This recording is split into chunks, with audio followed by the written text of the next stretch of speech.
এখন আমার ঝোলা ভাত রান্না হয়ে গেছে, এখন খাওয়া দাওয়ার আয়োজন হচ্ছে, এখন সবাই খেতে বসেছে। দেখেন কেমন হয়েছে।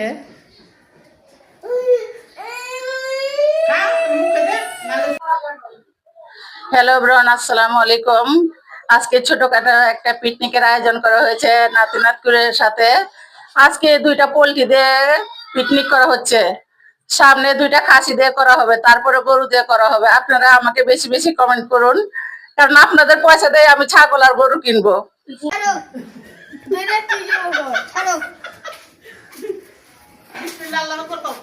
এখন আমার নাতি মাদ্রাসা